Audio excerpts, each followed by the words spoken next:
Hello, my beautiful friends. I am Bleadon-Maffei with Illuminating Souls, welcoming you to this episode of Sleepy Bedtime Blessings, a podcast designed to help you rest, relax, and fall asleep, all while deepening in your connection with your beautiful team of angels who love you so. If we are meeting for the first time, hello. I am an angelic practitioner, a spiritual teacher, and an encourager of souls. And I have the most wonderful job. The work that I do is a dream come true. I help you connect with your angels and divine guidance in the dreams of your soul. And I do this through one-on-one angel sessions, which take place over the phone. They're an hour long. And we have heartfelt conversation, and I channel for you and bring forward messages from the angels to inspire your spirit. And I also offer soul mentoring, which is a longer, more consistent way that we can meet as you move through a time of growth or change. And then I also offer a variety of classes. I usually have something new coming to you about every 6 weeks or so. So I invite you to go over to my website, illuminatingsouls.com, where you can sign up for my mailing list. And then you will be in the know of everything that I have going on. But for now, the angels and I are here to help you come into a beautiful, soothing, calming place of rest. This podcast is a blend of two of my favorite forms of self-care: listening to a sleep podcast, which I do every single night, and also connecting with the angels. So this episode will have a bedtime story for you. I'll bring in the angels for you, and we'll be together for about an hour. And that's because that is my preference as a listener, to be able to drift into a 1-hour session, because usually within that hour I fall asleep. There are some podcasts out there that are designed for sleep, but they're only 20 minutes long, and I get anxious. Like, there's nothing worse than not being asleep when you want to be, and for me, hearing the end of an episode and still being awake sort of doubles down on my awareness that I am not sleeping yet. So that is why this episode will be an hour long. And just so you know, if it takes you longer than an hour to fall asleep, there are over 150 episodes in the archive that are free, and you can set up a playlist so you can string together your favorite episodes, and the angels and I can keep you company throughout the night or throughout the day. I know many of you listen to this podcast during your waking hours as well. So however you are guided to listen, it is my joy to be with you here and now. And so I invite you to take some nice deep breaths in and out, getting comfortable in whatever way works best for you. For me, when I get ready for bed, I love to snuggle up under the covers and plump the pillows up just so. And I put in my earphones. It doesn't bother me to sleep with them. They fall out eventually at some point during the night. And I pick a podcast episode to listen to.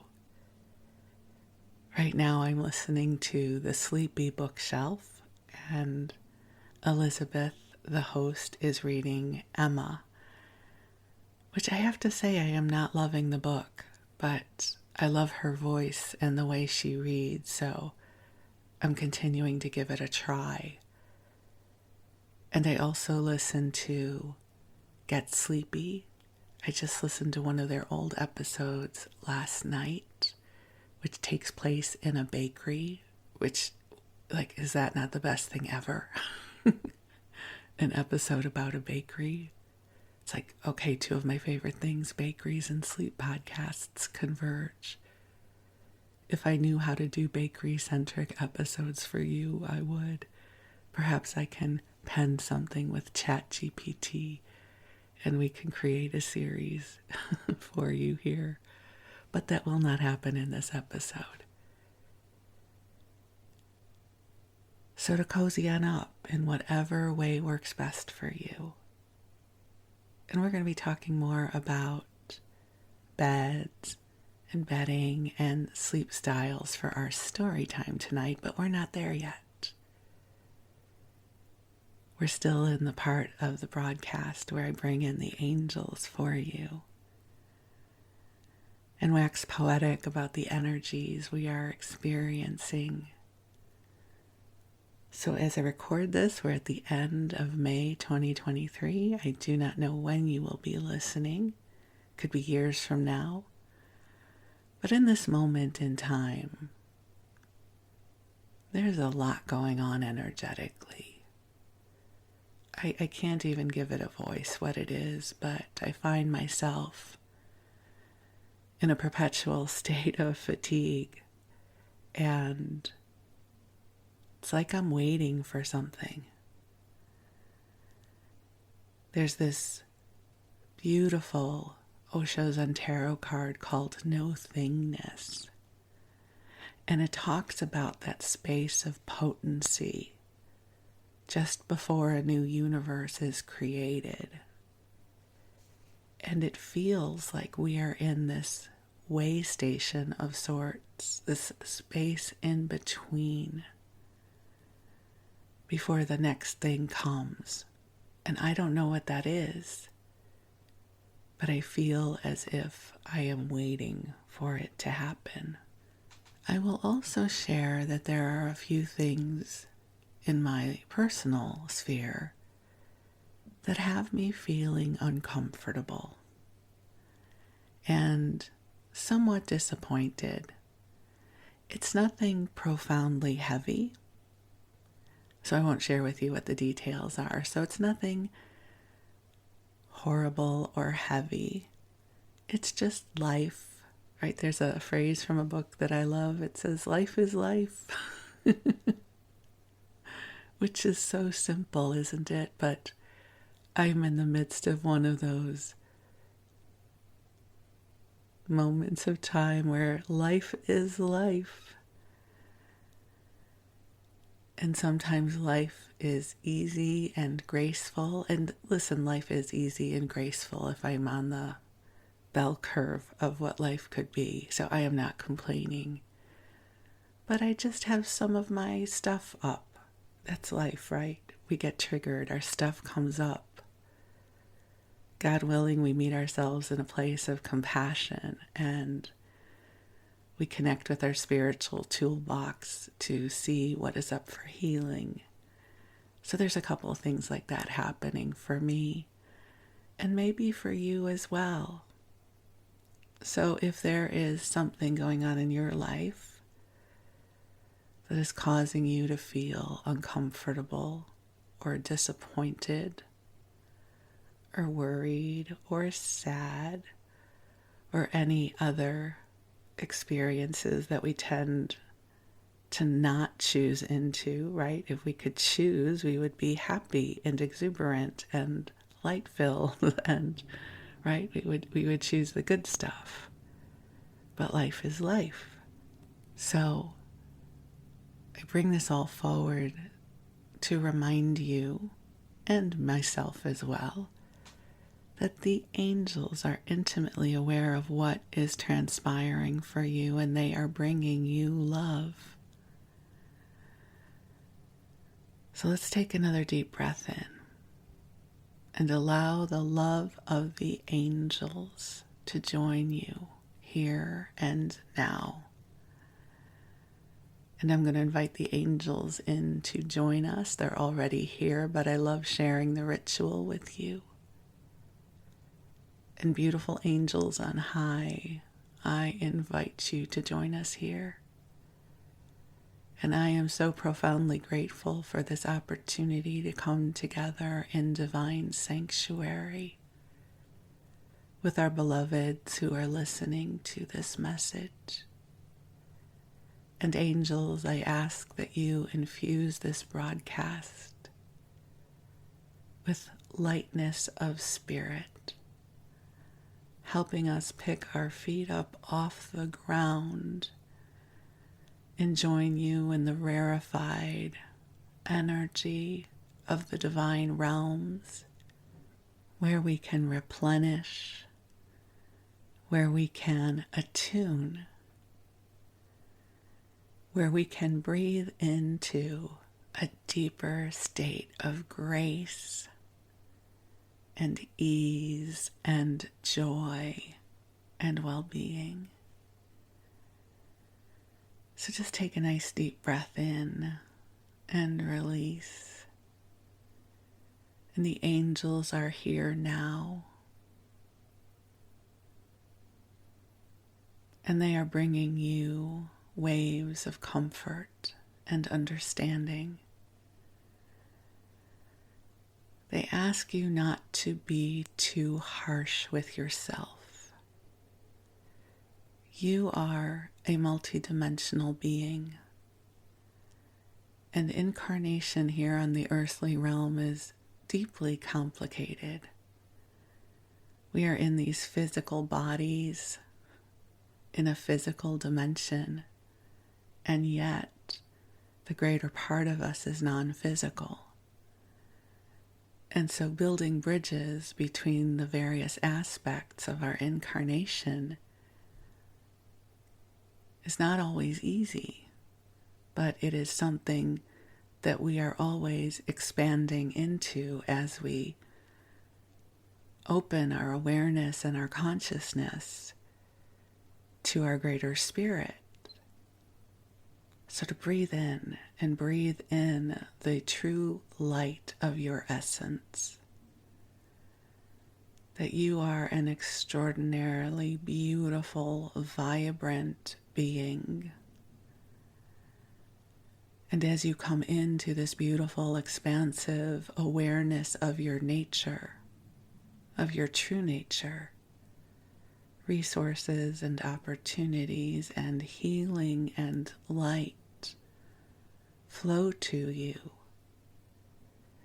to help you shift perspective, to help you come into a more vibrant awareness about your own path and experiences. So breathe in.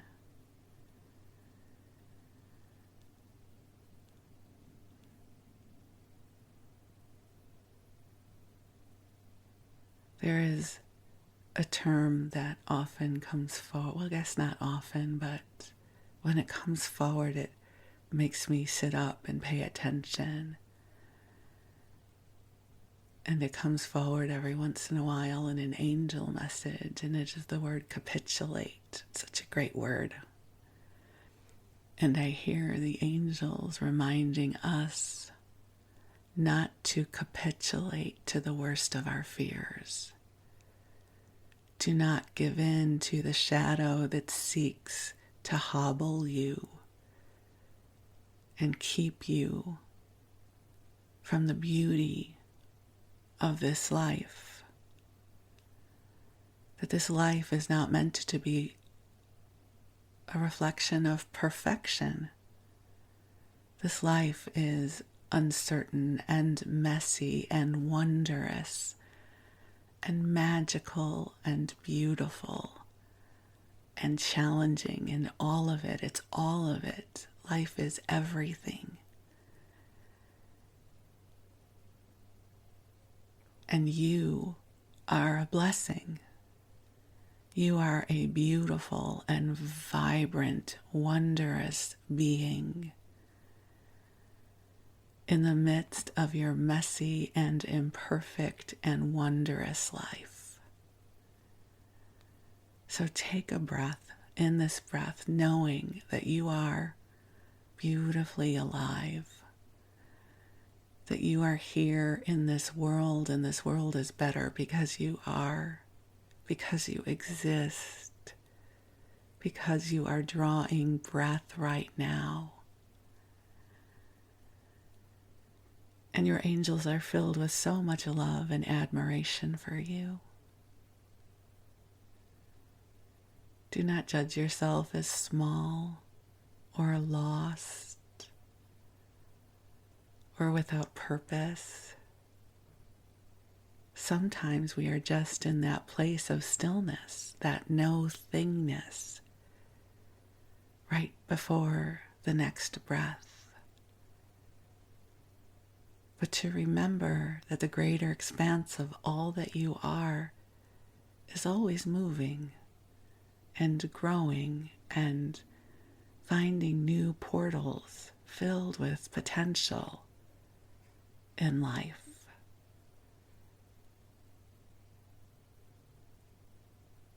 And so take a breath in, and you have permission to rest. You do not have to be striving and seeking all the time. Sometimes you are in the process of becoming the expression of you that will be able to move forward gracefully in the areas of life that right now perhaps feel challenging. We are always evolving. We are always in movement, no matter how subtle or how dramatic.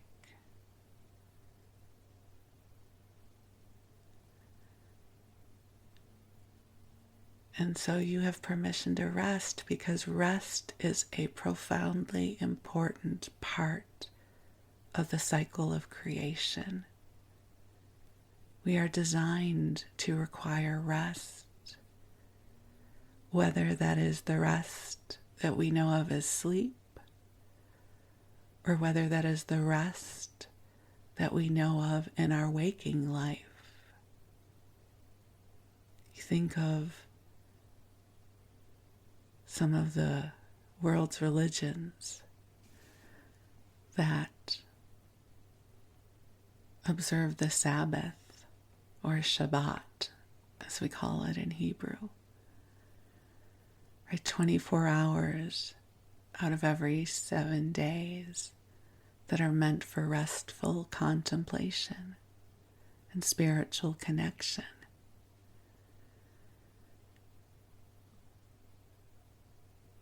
And God willing, the sleep cycle we go into every 12 hours or so. So you have permission to rest. And while you rest, the angels will be with you. We replenish, we recharge. Our consciousness clears out somehow. It allows us to breathe and live our way into brighter tomorrows. I always believe in brighter tomorrows, even when I don't know how they will happen. I think I am a glass is half full kind of person by nature. I always believe that brightness is ahead, even if I do not know how it is going to happen.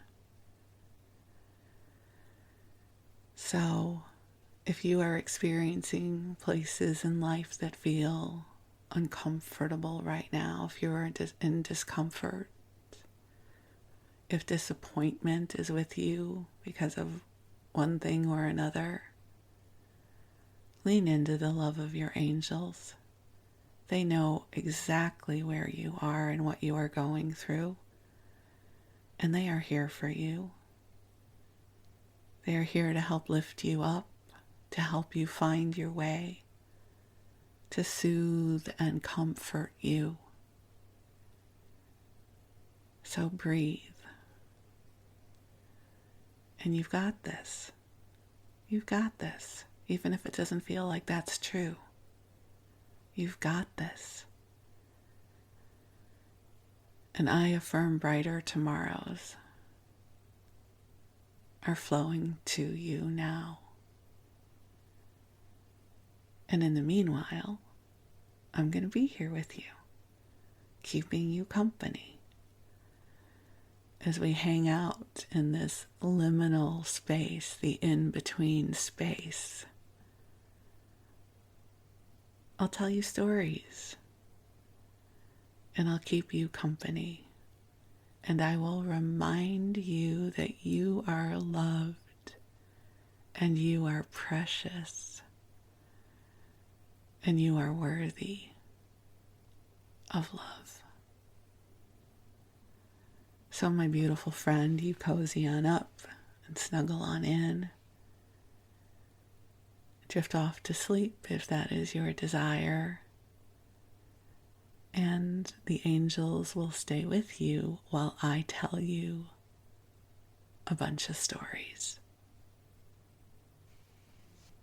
So as I already alluded to, this story time is going to be about things sleep related. Beds, bedding, sleep styles. So a while back I did an episode called All My Sofas, where I track my life based on the sofas I had at the time. It was a fun episode to make, and it's actually one of my favorite to go back and listen to. So this one I will dub All My Beds. All My Beds. And there have been a lot of them. I'm 61 years old. There have been a lot of beds in my life. A lot of bedding. An evolution of my sleep style. And again, I don't expect you to be riveted by this. This is a sleep podcast after all. But it will be fun for me to make for you and hopefully entertaining enough to keep you company while you drift off or go about your day. So I want to acknowledge that different parts of the world and different cultures have different sleep styles. Here in the U.S., we tend to sleep on mattresses, and back in the day on box springs and mattresses. I know some places sleep on futons or pads, or, there's different ways people sleep, but my recollections are going to very much be based in the U.S. sleep style method. So why don't we start off in my earliest bed-related memory that must have happened somewhere between 2.5 years old and 3 years old. When I was 2.5, my sister was born. And I know at some point, whether that was right away when she was born or a few months later, perhaps, I don't know when exactly it happened, but I had been sleeping in my parents' room. So the home where we grew up, and actually the home was in our family for almost 60 years. So it is really the home that I always go to in my heart, and certainly spent many, many, many of my lifetime's sleeps in that house. There were 3 bedrooms. It would become 4 because my father would outfit the back porch into a room for me when I was 16 years old, but this is still earlier in life. So there were 2 bedrooms on the 2nd floor and 1 bedroom on the 1st floor. So when we were very young, my brother had a room on the 2nd floor, and my parents and I were in the other bedroom on the second floor. And I must have been in the crib because at some point I got moved into a big girl bed in my brother's room so that my sister, I'm assuming, could have the crib. So again, don't quite know when that happened, but it was somewhere in that age stage. And I remember not liking this at all. In my memory, I feel like it was the first night. And my mom was making a big deal that I was a big girl in the big girl bed. And I remember sort of getting tucked in with a stuffed animal or two, I don't know. And I remember just laying there thinking something weird might happen because I was sharing a room with a boy. So I had gender awareness at that age and just really not being happy about it. That is my first bed-related memory. And I do not know what happened after that. I'm assuming eventually I settled into it, but there are no cognitive memories of what happened after that. But I just have that one singular memory, which perhaps was many nights squished into one memory. I don't know. But at some point, when my sister was old enough, my sister and I would then share the bedroom my parents had been in on the second floor, and my parents moved down to the bedroom on the first floor, which was how it would be for the rest of our lives. So my brother had his own room, and my sister and I shared the other upstairs bedroom, and my parents would then be on the first floor. So at some point, toddler and childhood, I realized that I loved kind of creating a fortress for my bed. So I loved having all of the sheets tucked in really tightly. My father had been in the Air Force, and I think at some point he taught us how to make military corners on our bed, not in terms of being, a slave driver of how our beds should be made. Parents just teach us weird things all the time. And at some point, my father taught us about military corners on a bed, and that you should be able to have a quarter bounce on your bed. And so I seem to recall we spent all of this time trying to achieve that with our beds. But what I discovered was I loved sleeping in a bed if everything was tucked in really tight, like a pocket. It was an envelope. And I was the letter, right? Like I wanted to be in a really tightly tucked bed, and I wanted my stuffed animals all around me. So building this fortress almost when I slept. And I already shared with you in the stories about my father episode that my father would often sleep on the floor between my bed and my sister's bed, and we would tell stories until we would fall asleep. The other thing I remember is in their house, my mom would always have bedspreads on the beds. So she came from the generation where there was always a bedspread on the bed. So I hated making the bed because I found bedspreads to be unwieldy. I didn't know that word as a kid, of course. My mom always made the bed much better than I could. And my mom was such a sweet woman, and she was never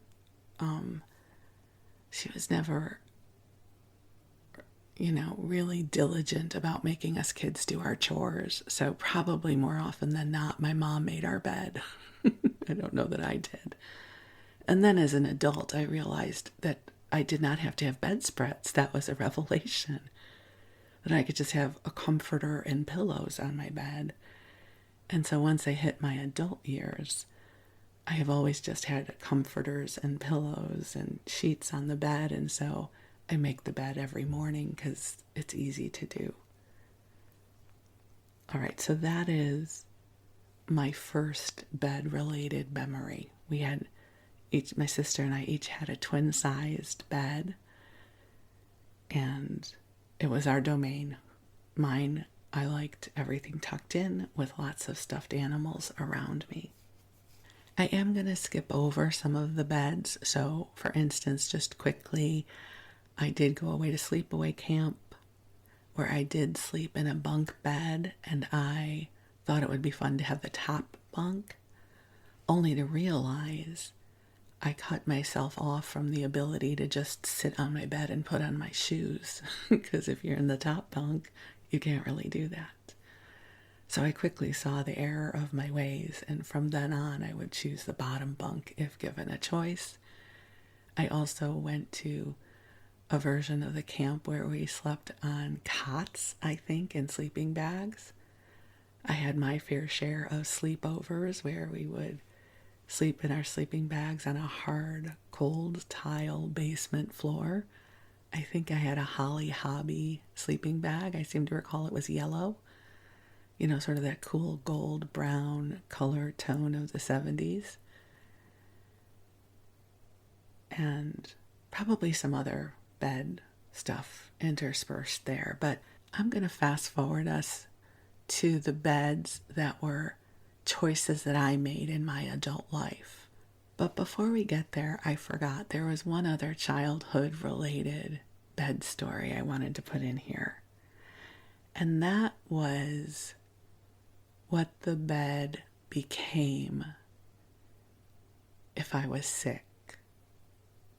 So, this is a weird thing. I was not a sickly child, but I often felt sick, so I didn't have to go to school. I don't want to say it was psychosomatic or I was a hypochondriac. I think now that I understand myself better, I think I was overwhelmed and anxious, and so I would get stomach aches from that. But I discovered early on that if I stayed home from school, this was especially when I was much younger, my mom was still a stay-at-home mom, that I would get to sleep in my parents' bed on the first floor during the day. And sometimes even my mom would bring the television into her room because we only had one TV. And I could watch TV in my parents' bed during the day, and my mom would bring me toast. Listen, I thought that was just about the best thing ever. That was the jackpot of childhood. So I also had to give a shout out to that of getting to sleep in my parents' bed for a sick day. And also, if I was scared as a kid, I would go downstairs in the middle of the night and crawl in my parents' bed between my parents. And I don't know that they liked it too much, but I loved that feeling of being, snuggled in their bed with them. Okay, so now we're going to move out of childhood, as I said, and let's come into adult bed choices. So when I moved to Los Angeles, I moved with my childhood twin-sized mattress and box spring and bed frame so that I didn't have to buy a mattress. So that's how I started out my adult life, in a twin-sized bed. At some point, I was like, I'm a grown-up now. I really should get a bigger bed. And I don't know why I didn't make the leap to a queen-sized mattress, but I got a full-size mattress, which is bigger than a twin but smaller than a queen. So for a really long time, I had a full, or it can also be called a double mattress. Again, a little bit bigger than a twin, but smaller than a queen, which was perfect for just one person. It was good for me. And my dog, when I got a dog, I had a boyfriend for a while, and we managed to fit into that bed, but it wasn't terribly roomy, but it worked. And so that was my bed reality for quite a long time. So that would have taken me through my different apartments in West Hollywood into my apartment that I shared with my cousin Susie. I still had my full-sized bed then. So in the last episode, where I was sharing about my dreams of Jeeps, I shared with you about my friend Keith. So Keith was a very generous, warm-hearted, fun guy. And at some point in our friendship, I went with him and his mom to go furniture shopping for Keith's apartment. And at the furniture store, so this would have been easily, it had to be the late 80s. If not, it was like right around 1990. At the furniture store, there was this humongous pine log king-sized bed. Each log was huge. And so it had the 4 posters and the headboard and the footboard, and then the rails, the logs of the rails that went along the top. It was like this giant playpen of a bed. It was beautiful. And I was like, Keith, you have to get it. He's like, I need to have it. I'm like, you do. This is the best bed ever.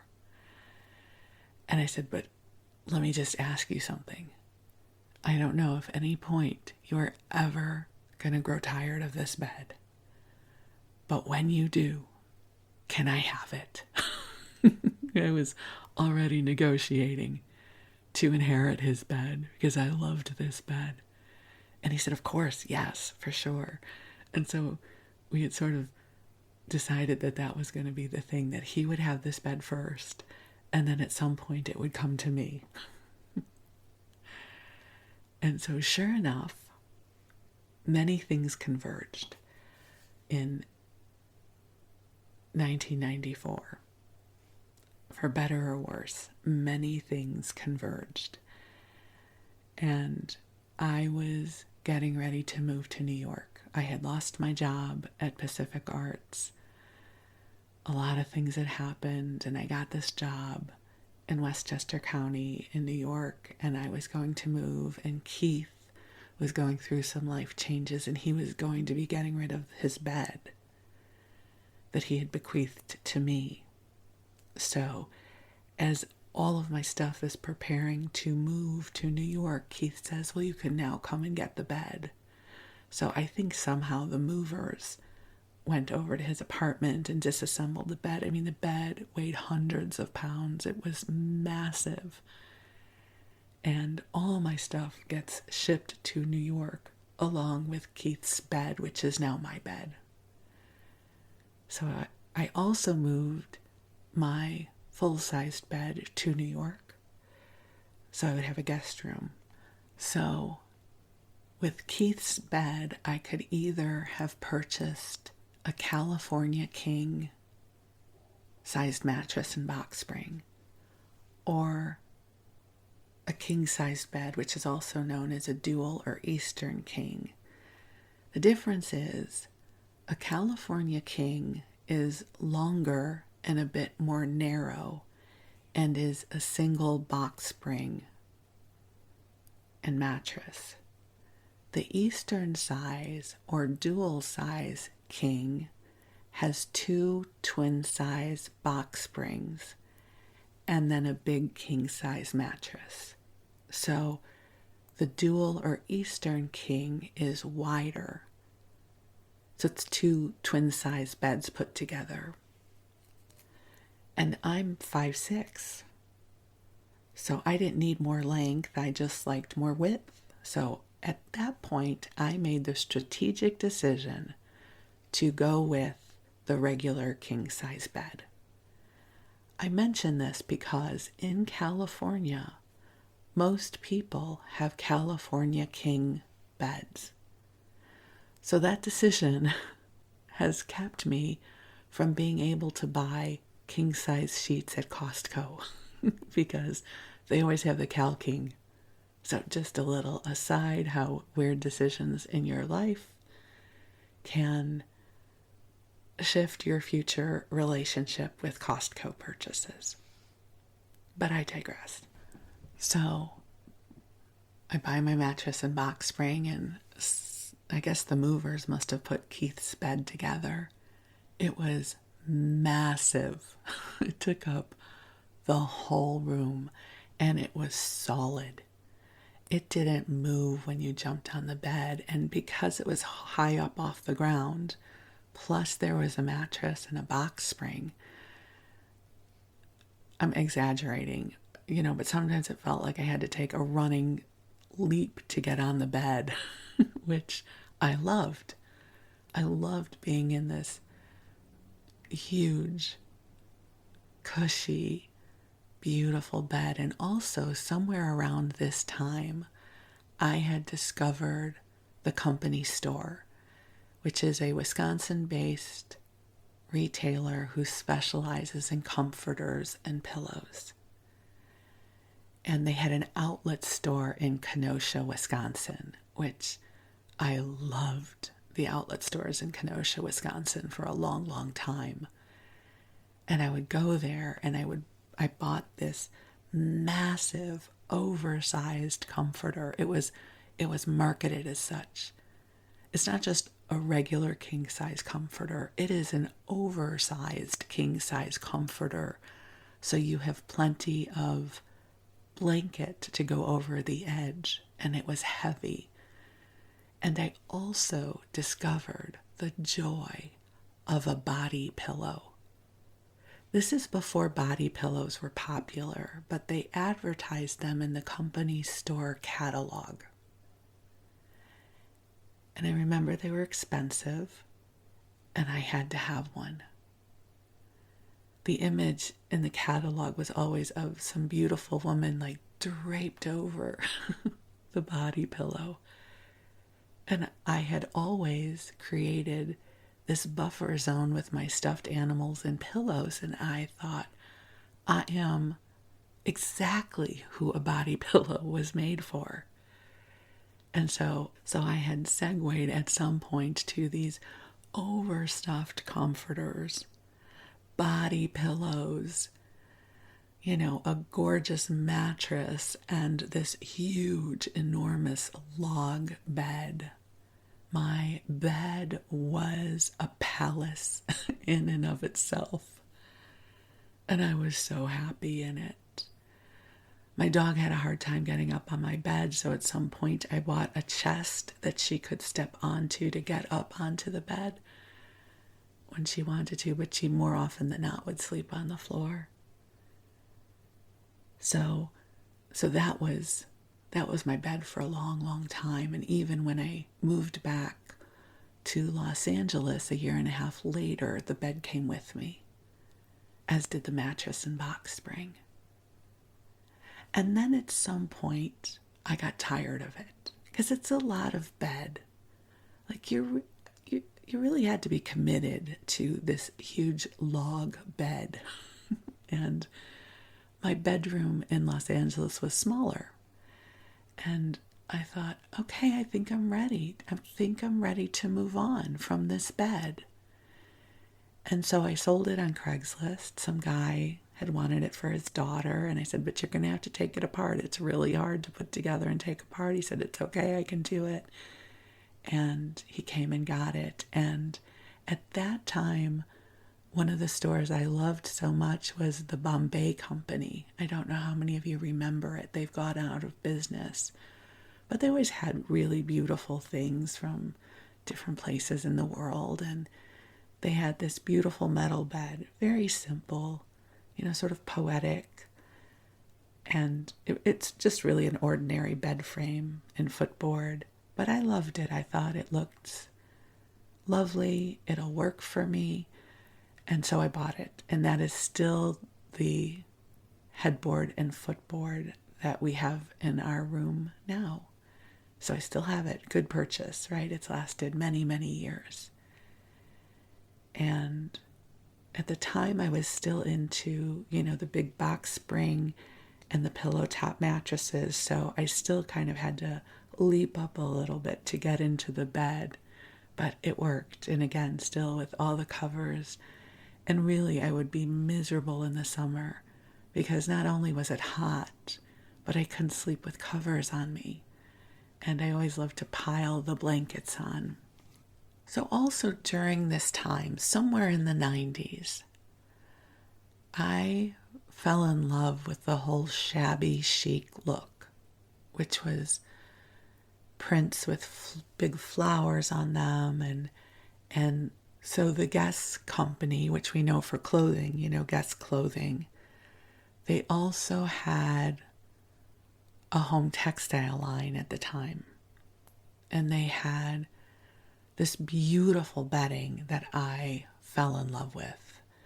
It was sort of an ivory background with sort of magenta big flowers on it. Like, I loved it. And it came with the duvet set, which was 2 pillow shams, the duvet and the dust ruffle. And then it came with a sheet set as well. And so I went all in. I loved it. And I still love it. It is still the duvet cover and the bed skirt on our bed now. But the sheets really, they didn't last that many years. So I don't have them anymore. But that is still the bedding on my bed today. And then probably, 6 or 7 years ago, my husband and I shifted away from the mattress and box spring and went Tempur-Pedic. So this was a huge shift in our bed philosophy. And I don't know how many of you have slept on a Tempur-Pedic mattress or something similar to it, but they are amazing.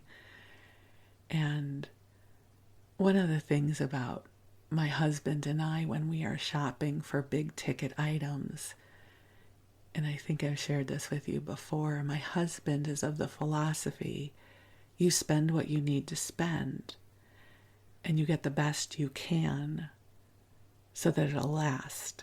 And I have always lived my life like I'm a girl on a budget, and so I always try to get the lowest price good thing that I can, if that makes sense. And so often when we're making these big purchases, my husband leans into something that is more expensive than I am comfortable with. And as I've shared with you before, the rule of my marriage is my husband is always right, just because he is. He's a smart guy. And so I usually will acquiesce to him, and he doesn't listen to me when I'm like, we should get something that's less expensive, because more often than not, I'm wrong. So we went shopping for a mattress, because the thing with the box spring and mattresses is, when one person moves or gets up to go to the bathroom, it can cause the disruption for the other person in the bed. And the Tempur-Pedics don't do that. So we go shopping, and, there's different levels of Tempur-Pedics, right? There's the baseline model up to the more expensive ones. And so, of course, I'm like, the baseline, it's going to be fine. And they take us over to a much more expensive model, and my husband's like, just get on it. And of course I got on it, and it was the most comfortable thing I had ever experienced in my life. And my husband says, we're going to get this one. And then we also opted into the one that raises the bed or the foot of the mattress if you wanted to, right? So it's an adjustable bed. The one thing we did regret is we didn't get it where each side is adjustable. So you sort of have to have a split mattress to do that. So either we both go up or we both go down. And that has turned into be, it's not really an issue, but just something we wish we had done a little differently, because I typically like to sleep tilted up a little bit, but my husband, that hurts his hip and his shoulder. So we sleep with a mattress flat. but we have both loved this mattress. It has been the most comfortable mattress I've ever experienced in my life. And probably within the next few years, we're going to need to replace it. And we will continue to go with the Tempur-Pedic. I know there's other places that do those kinds of mattresses now. Here in the US, we've got Casper and Purple and these different companies. But this is my testimony that this Tempur-Pedic mattress has been worth every penny, even though I did not feel that way at the time. And I love our bed. So I've got the big comforters. To this day, I sleep with a body pillow from Company Store. And I even have a spare one put away in case something happens. Like, I don't know what could happen that would eradicate the ability to get another body pillow. But I wasn't going to take any chances because during the pandemic, the Company Store was offering less items. Like there weren't as many things available in their catalogs. And I thought, oh no, are they doing away with their body pillows? Because I know other people make body pillows, but at least since the 90s, I have been sleeping with a Company Store body pillow. And so I bought a spare and a spare cover just in case that I have put away now. Again, I don't know what is going to show up that would require an emergency body pillow, but I am prepared. I have a contingency backup body pillow and cover put away. The other thing I will share about our bedding choices is we always sleep with flannel sheets, no matter what season it is. My husband loves flannel sheets.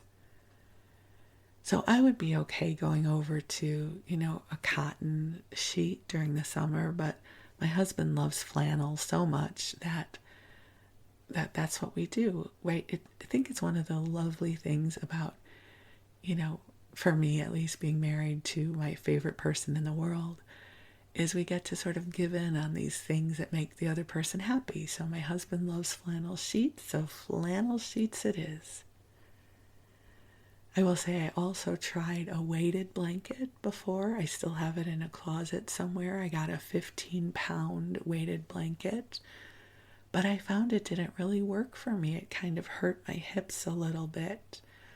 So now, in the winter, especially when it's cold, my husband and I don't sleep with the heat on. And we're in Northern California. It's not as if it gets to 85 degrees below zero here in a cold winter's night. It might get down into the 30s, and our house might be 57 degrees or something by the, early hours of the morning. So we pile on the blankets. And I love that because it's a form of a weighted blanket. I crochet, and so I have lots of Afghans. So come the winter time, I start piling on the Afghans and the blankets. And I love it. It is my favorite time of year to sleep. But now it's getting warmer here, and I'm not so crazy that I run the air conditioning so that it's 57 degrees at night. That would just be wasteful. And so I find I get hot more often than not, and I kick off the blankets, and I don't sleep as well. But that's okay, right? Life is life. Life is life. Seasons change, we change, bedding changes. So I'm still somebody that likes to have the covers tucked in. It's so funny because I think we all have our own sleep styles, right? Like every once in a while you see somebody on social media or something, and I see that some people sleep where nothing is tucked in. They sort of do the burrito roll with their blankets, and I just think it's so sweet that over time, throughout life, we get to develop our own sleep style, our own sleep environment. So perhaps this invites you into contemplating the evolution of your own sleep environment. what works for you, how do you fall asleep best, how many covers do you like to have. I know one thing that's different here in the US, we typically sleep with top sheets. And I think in the UK, they don't. They sleep with duvets. I don't know. So I know that we all sleep a little differently. It's such an intimate thing, right? Whatever your sleep environment is. The kinds of sheets you like, the pillows, the comforters, the kind of mattress that you sleep on. My hope, my wish for you is that your sleep environment is just what you want it to be. And if it isn't yet, that it will be soon. Because we all deserve a good rest, a good night's rest. So here's to our beds. Here's to our beautiful, wondrous beds. Or whatever surface we sleep upon. And so I am just in very deep gratitude for my many, many beds, all my beds throughout my life, whether it was my parents' bed that helped me feel safe and cozy, whether it was that massive, huge log king bed that I had from my friend, whether it's the Tempur-Pedic that I get to share with my favorite person on the planet, my husband. I just think it's the loveliest thing. So I love bed. I love sleep. And I am glad to share the sweetness of this with you. So thank you for letting me share this wandering, rambling story time with you. I love you very much, and I wish you the sweetest of dreams. We'll talk again soon. Thank you.